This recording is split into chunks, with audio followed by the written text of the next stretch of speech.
Up until my burnout, I had only been in contact with one of my lineages, with Ismael, with Isaac and his mother Mary in the representation of undoer of knots. Now it turned out that Ismael is actually my blood relation from way back before he ascended. And Isaac, when he first came in, he called me brother. He didn't mean brother in the blood sense of the word, but we have spent many lives together in close relationship. So we were close friends, kind of friend that you would call brother. And his mother undo of knots, such grace and such calmness. So that lineage goes down to the Middle East. But, and this is very important, and they have been very clear with me on that point, untainted by Abrahamic religions. Now, religion, it just does not come into this. These are energies. These are entities and powers within the universe, the fabric of the universe. Transition, transformation, forgiveness. This doesn't have to do with religion.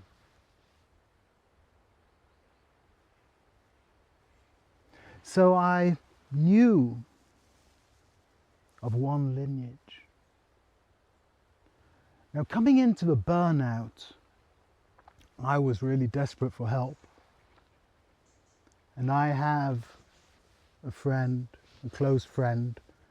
His name is Svanur, and he is an Icelandic shaman. Fantastic healer. So I reached out to Svanur and asked him if he could do healing work with me.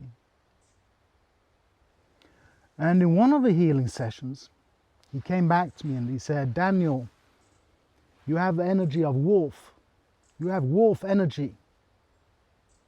And you need to reconnect with that wolf energy. You need to reconnect with the wolf. And I am going to give you a ceremony to do that. And this is the ceremony. Collect 9 pieces of different wood. Then, on a specific date, go out and make a fire. And offer these 9 pieces of wood into the fire. And in meditation, reconnect with the wolf, with the Nordic lineage. So I spent a while going round to different friends asking for pieces of wood, oak, apple, pear, ash. 9 pieces of wood, and one night I actually came here and I made a fire and I started burning these pieces of wood. Now, long before that, I mean, just collecting the wood and everything, it took me a month or more just preparing for this ceremony. And during that time, I was very much in contact with my fantasies about the wolf. I didn't really understand what wolf energy is. So now I was on a journey to reconnect with the wolf within, to reconnect with my heritage, my Nordic heritage. And I had fantasies about it being reconnecting with the wild within, with the aggressivity, with taking, being ferocious, and just roar.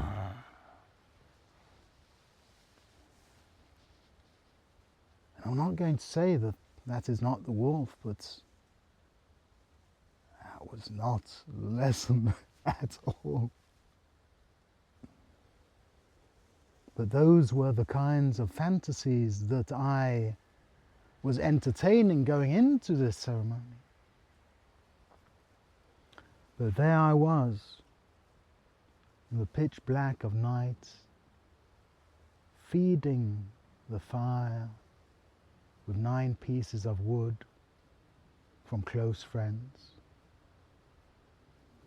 And I went into meditation. And with the last piece of wood, the very last piece of wood was ash. Now, this is a little piece that I kept from that piece of wood.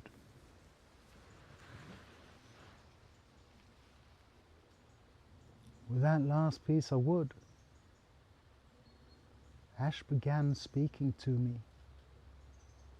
Ash began talking.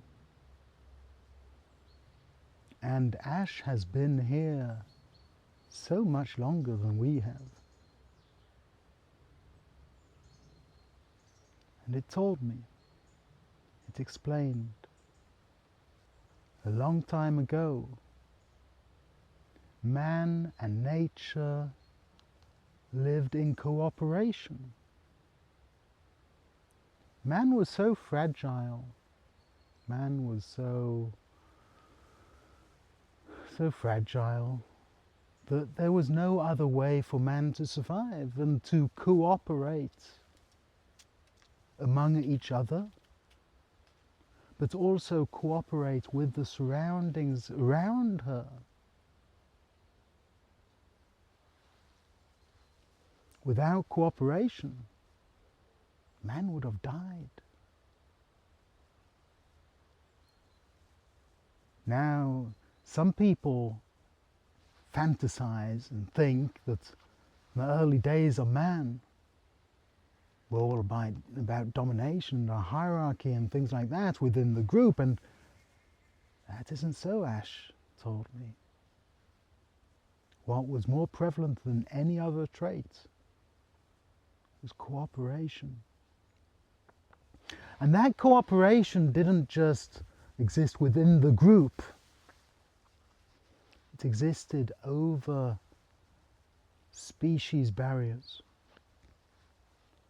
Man cooperated with trees, with the spirit world, eventually with animals. So, going ahead a bit, how did man and wolf meet? Well, they met in cooperation. They found each other and they both saw that they could help each other. So they formed a flock together, not with one above the other, not with one below the other, but they formed a flock together in mutual cooperation. They hunted together. They lived together. And over time, over long periods of time, there were some people that took on more wolf traits, that became more wolf energy. And there were wolves that took on human traits. And in time, now we're talking way ahead in the future, those human-like wolves became dogs. But the wolf-like humans, they did have a wildness to them.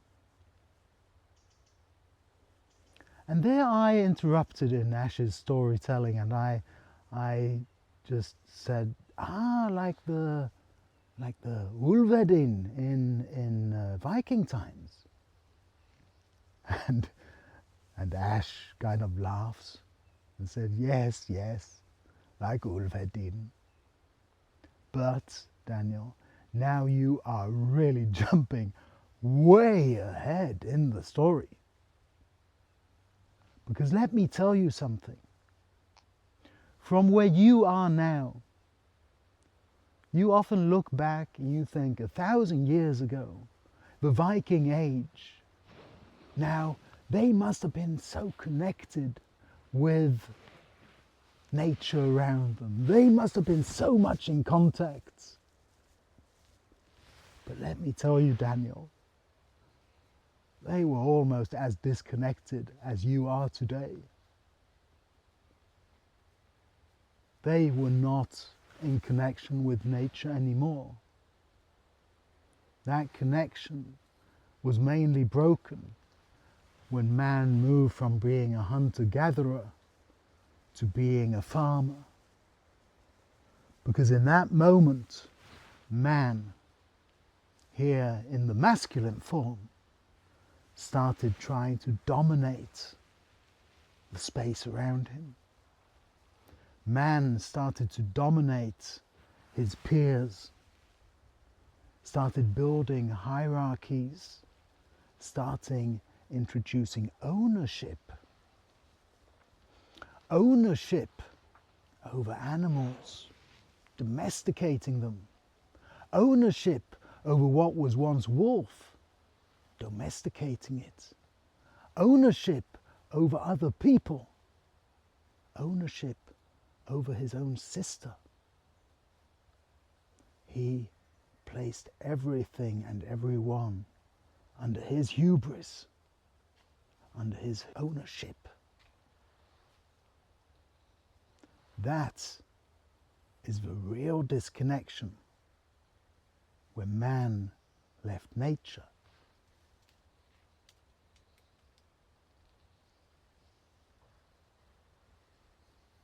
What about wolf energy? I'll tell you what wolf energy is. The wolf, it is a family. It's a family animal. They live together in packs. They take care of each other. They cooperate. This is the energy of wolf. Cooperation, family, love, taking care of each other. That is the energy of wolf. Yes, wolf can be ferocious. But above all, a lone wolf is not happy. A happy wolf is with family. That is wolf energy. Cooperation.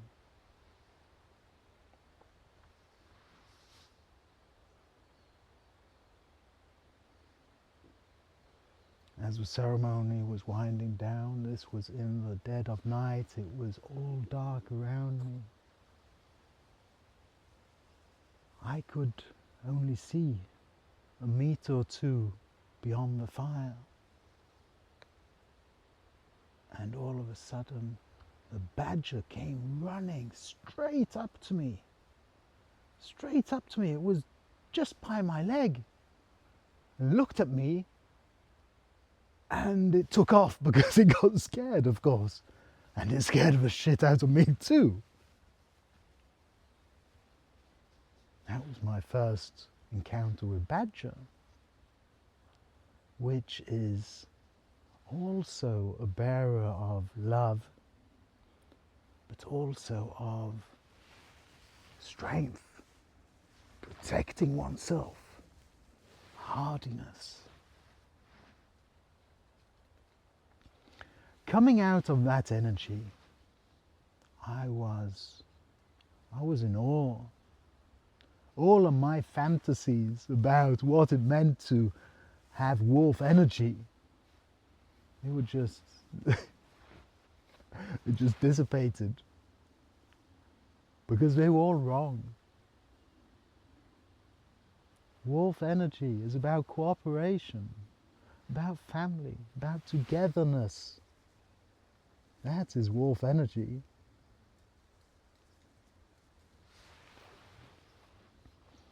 That started opening up the door to my second lineage.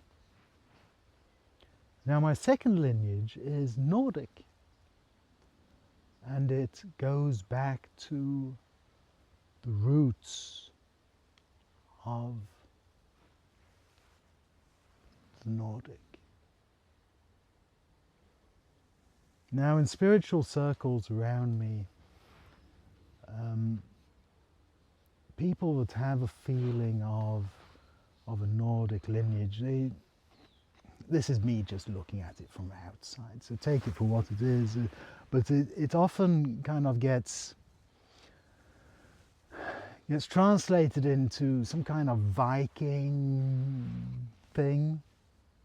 People dress up as Vikings and they do the blut and seid and so on.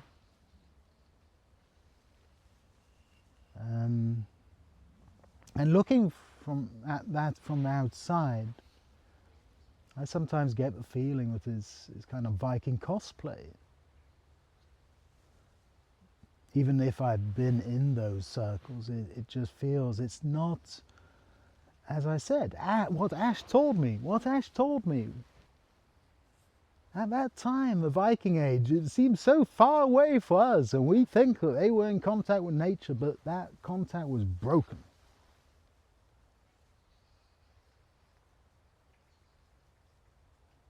So I didn't know. Where is my place in all of this? Until later, I was traveling with a friend at home, and he was in the room. He was doing his thing in his own room, in his own space. He was meditating and so on. But I took my drum and I started drumming. Doom, do, do, do, do, do, do. And I connected it with, I don't really have any good words for this. Someone introduced me to it, called it light language. I don't really like that term, but it is just starting to talk gibberish, I suppose. Just ayana kuhunu haya unikatina, like just letting gibberish come out, and connecting that with the drum. The first, I don't know, 5 or 10 minutes, I mean, it was just gibberish. It didn't mean anything. It was just coming in. But all of a sudden, the sentences grew longer, and they started meaning things, and even if I couldn't understand the words, I could understand the meaning of the sentences. And as that happened, as the meaning opened up, it just unfolded. And at that time, the ground under me, it just disappeared and I fell straight down. Ooh, fell down, drumming down, down, down, and I just, boom, landed in a group of people. And they all knew me. They all knew me. I don't know when this was. It felt like 7, 8, 9,000 years ago. They were trying to build a boat or canoe or something. And I just fell straight into their circle. And they were so thrilled to see me. And just Daniel, Daniel, and they weren't speaking that language. Of course, they were speaking through my mouth, through the gibberish that had expanded into a language that I can't understand the words of, but where I understood the meaning of every sentence. They were thrilled to see me, welcomed me as part of their family. And they were so happy to see me. Somewhere 7, 8, 9,000 years ago, they met me and I felt at home. I felt, yes, this is a place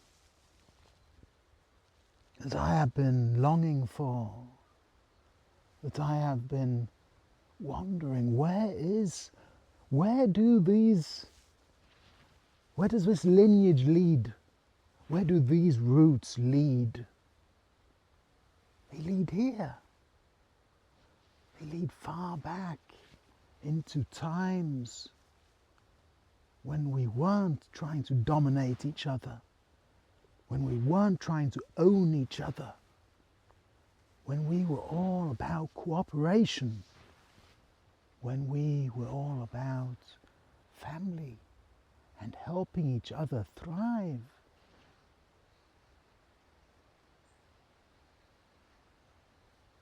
This is my spiritual home.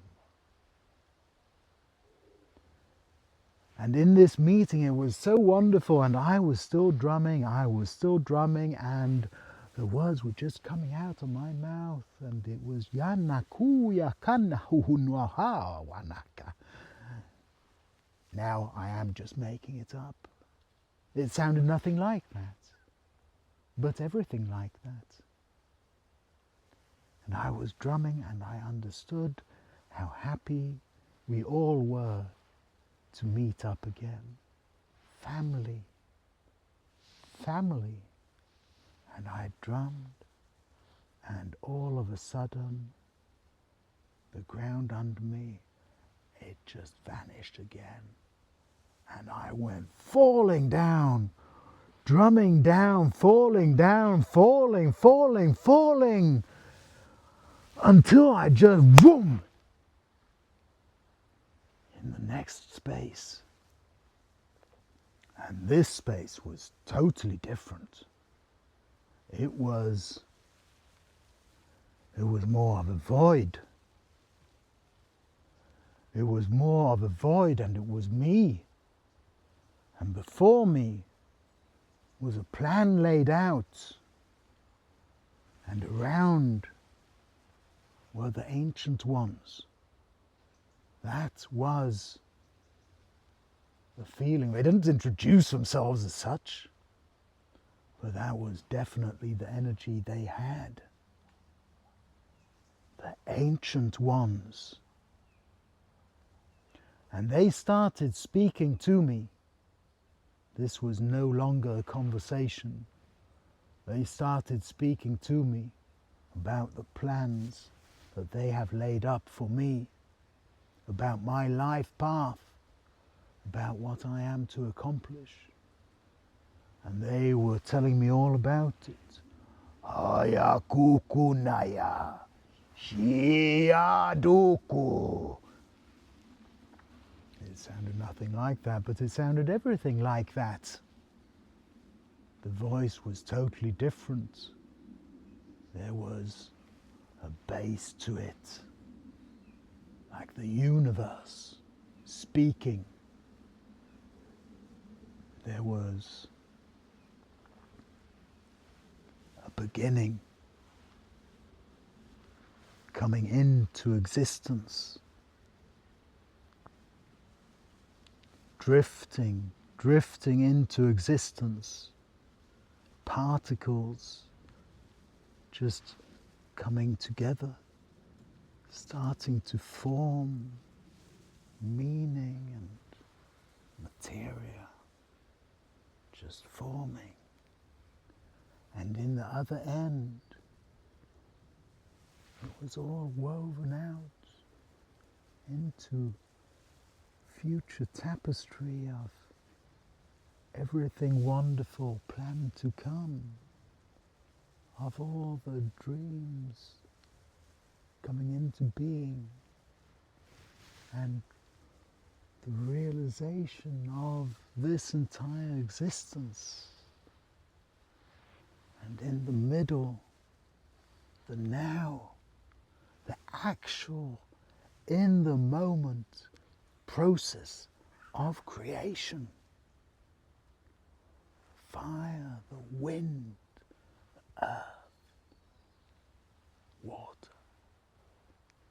Everything coming together, blending with everything.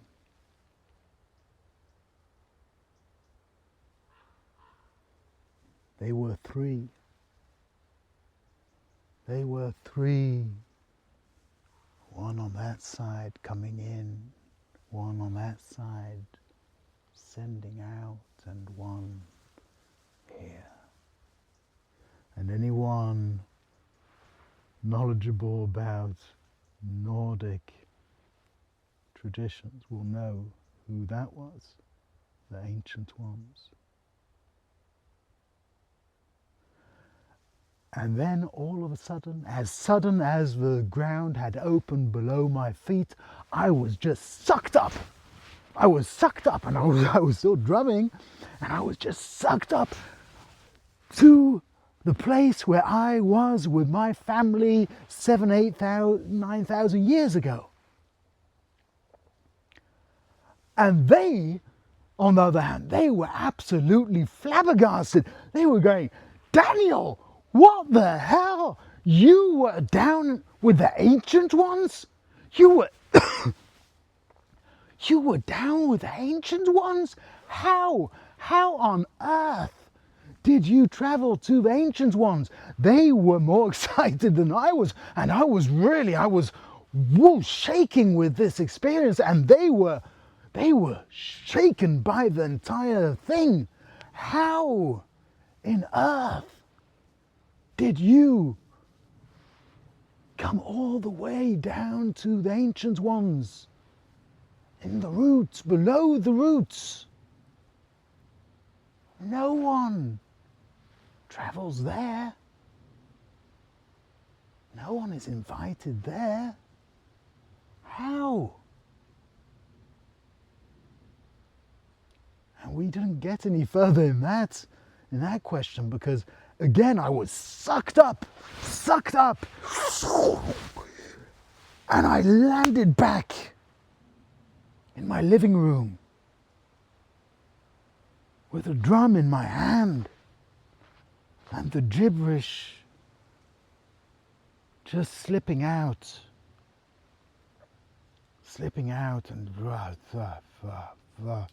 and the drumming, do, do, do. And the candlelight in front of me, and I was back.